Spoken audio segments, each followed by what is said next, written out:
It's you versus your league mates, and I want you to win. I've spent 37 hours projecting the 2022 NFL season. Here are the top 12 running backs for fantasy this year. So fellas, number 12 is James Conner, and check this stat out. Chase Edmonds is gone. He's in Miami now. They chose James Conner over Chase Edmonds in free agency, and in 5 games last year where Chase Edmonds missed, James Conner went from seeing 14 fantasy points to 23. 63% more fantasy points. And let me call your attention to this column right here. Receptions. He went from having 1.2 receptions to 5 receptions per game. 5 times the number of receptions leads to a lot of upside for Conner. And you might be saying, who did they bring in to replace Chase Edmonds? Well, they have Eno Benjamin there. They had Jonathan Ward there, who might be a cut candidate, and they drafted Keontae Ingram. These 3 running backs have a career 53 NFL touches. Not concerned there. Now, recently they brought in Daryl Williams, but Daryl Williams is nowhere near as efficient as Chase Edmonds was. According to Player Profiler, his true yards per carry, the efficiency metric, ranked 52nd amongst running backs last year. And this was his best season last year with the Chiefs. I do believe by the end of camp that Daryl Williams can be the RB2 for the Cardinals, but he is nowhere near as much of a threat as Chase Edmonds was last year. Now, my running back 11 is Aaron Jones, and this might only increase as the year goes on. Since 2019, without Devontae Adams, get a load of these big old schmacks, fellas. 7 games without Devontae Adams,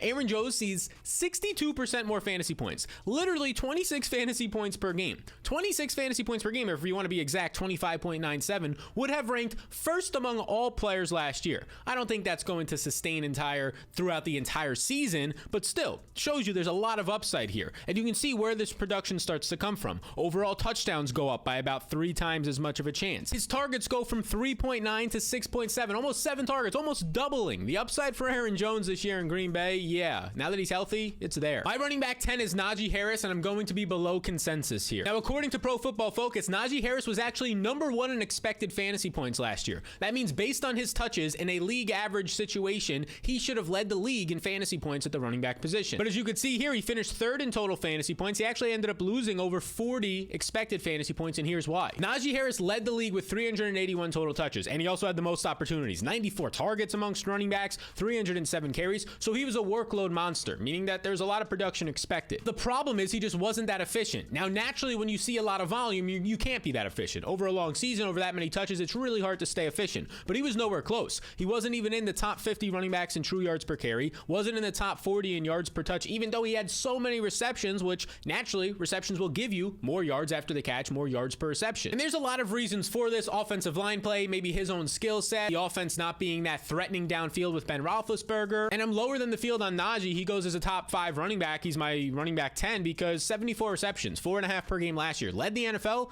I don't think that's going to continue without Ben Roethlisberger checking it down. Now, the benefit for Naji was Pittsburgh didn't add a single threat at the running back position, maybe like a 6th round running back, an undrafted free agent, nobody that's going to take any of Naji Harris's touches. So expect the volume to remain high, and maybe the efficiency comes up a little bit. It just won't be as much in the receiving game. My running back 9 is Deandre Swift, and right here he had 78 targets, but he missed a couple of games last year. His 6 targets per game on a per game basis actually led the NFL for the running backs. And he was as good as it gets with the ball in his hands. 4.1 yards created per touch, led all running backs, led all players last year. It means that he was basically doing a lot on his own. That's how elite of a running back Swift is. But with Deandre Swift, we know that it comes down to health. He's missed 21% of his games his first 2 years in the league. And this is the Draft Shark injury chart. They also have a nice little chart here projecting how many games a player will miss the next year based on a bunch of data on players in similar situations who have had similar injuries at similar ages, all of that out there. But I like it. Deandre Swift, you can see here if you read through this, he missed 4 games in 2021, he missed 3 games in 2020, and he still finished as a top 20 running back in both of those years. This tool is projecting Deandre Swift to miss about 2 to 2.5 games this year. If he only misses 2 games this year, I see him finishing as a top 10 running back. My running back 8 is Derrick Henry, and Derrick Henry was obviously a freak last year. He led the NFL in 23 fantasy points per game in half PPR. Even though he still missed these 9 games, he still finished 14th in total points at the running back position, more than Dalvin Cook, who played 4 more games. Now, the big issue for Derrick Henry is outside of coming off of an injury, his efficiency has dropped each of the last 3 years, and last year was by far his worst, a 15% drop from 2020 to 2021.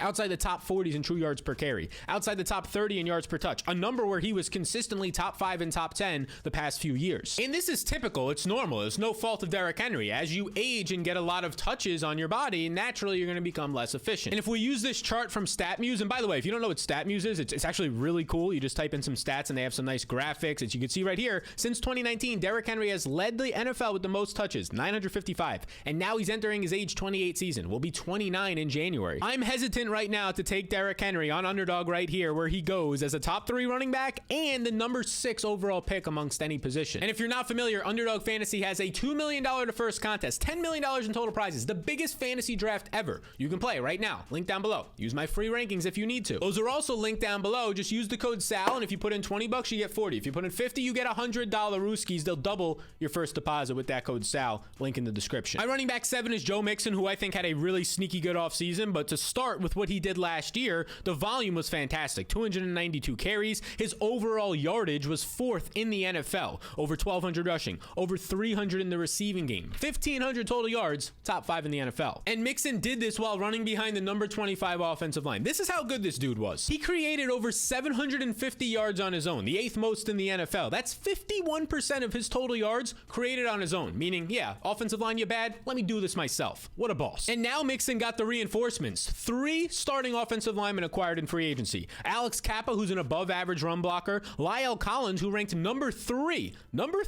in run blocking last year, an absolute stud of a pick. And then from the Patriots, Ted Karras, who's also above average in run blocking. So 3 good and 1 elite offensive lineman added to the run blocking unit. Next up, a man that I'm very high on, Leonard Fournette, my running back 6. Fournette took over the Bucs backfield as like the true workhorse back in week 4 last year. You could see he played 81% of the snaps, and then he continues to go on 68%, 60.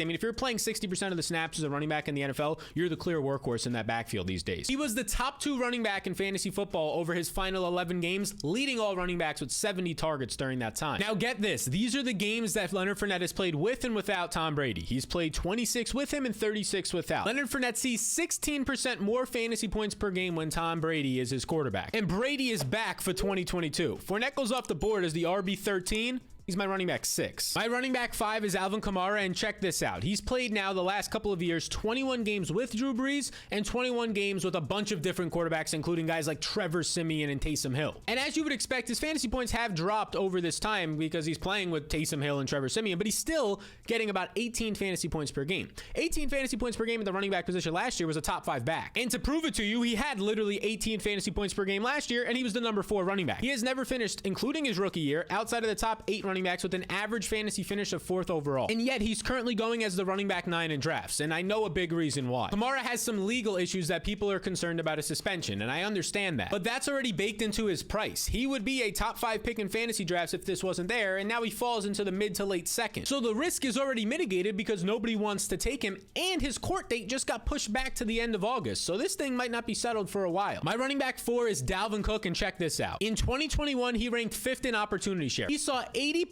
which is unreal these days, of the running back opportunities, targets, and carries in Minnesota. And in 2020, he was still 80%. So the last 2 years, he has been an absolute workhorse. He ranked 2nd the last 2 years in opportunity share overall. This means his opportunities, his touches, his fantasy points are very secure. And it's even more encouraging when Alexander Mattison, the backup, has filled in for multiple games when Cook was hurt, played fantastic, Cook comes back, they give him the full workload. And the Vikings only added 1 running back. This man right here, Ty Chandler, in the draft, he was a 5th round running back. And look, I think Ty Chandler is actually really exciting, athletic. He was a good prospect, but he's not going to impact this specific year Cook's RB1 status. My running back 3 is Austin Eckler, who has led the NFL in targets per game the last 3 years. And according to Pro Football Focus, this highlighted number 9.3 was Eckler's expected rushing touchdowns, and 3.9, so about 4, was his expected receiving touchdowns. This means even though he had a ton of touchdowns, like 20 real life last year, and people will say, oh, regression is coming, he was expected to score 13. 13 touchdowns, ranked 2nd in the NFL behind Taylor last year. This means that his touchdowns have relative sustainability behind them. He has the ultimate cheat code: the receiving game work and the touchdowns. My running back 2 is Jonathan Taylor. I know he's a running back 1 for a lot of people out there. He had 10% more fantasy points than anybody else last season, averaging 21.9 per game. And he by far and away led the NFL with 92 red zone touches. Not only did he lead the NFL with 92 red zone touches, he had 85% more than any other player in the league. And now he gets a quarterback upgrade. Enters Matt Ryan, who, if you look at his yards per attempt, fellas, has been more efficient every single year of his career than Carson Wentz. Every single year. And a more efficient quarterback is going to lead to longer drives, and longer drives leads to more red zone work for a guy like Jonathan Taylor. And my running back 1 is Christian McCaffrey, and we just showed you that Jonathan Taylor had 21.9 fantasy points, and by far 10% more than anybody else last year at the running back position. Well, Christian McCaffrey, if you look at his career averages, he has averaged since his rookie year 25.5 fantasy points per game, literally blowing out Jonathan Taylor's 3 out of the last 4 years. The 25.5 fantasy points per game is 35% more than any other player during that time. The clear concern, though, is his injuries, because McCaffrey's missed 70% of his games the last 2 years since signing that massive contract. But this may give you some encouragement. He's projected by DraftShark, the tool that takes a bunch of other scenarios in the past and projects them for this player at his same size and his same age and the same injuries he's had in the past, to miss just 1.9 games. So let's call it 2 games. If you take his average, his career average since his rookie year of 25.5 fantasy points per game, and you multiply it by the 15 games he would play, right, if he misses 2 games, that would come out to 382.5. It's not a perfect science, but it's just to show you an example here. 382.5 fantasy points last year would have been the running back one, more than Jonathan Taylor's massive year by nearly 10 points. So your league mates aren't going to have this information, but you do, and I want you to beat them. Now, if you want to know the 6 running backs you shouldn't be drafting, check out this video right here, and then tell all your league mates they should take those 6 guys.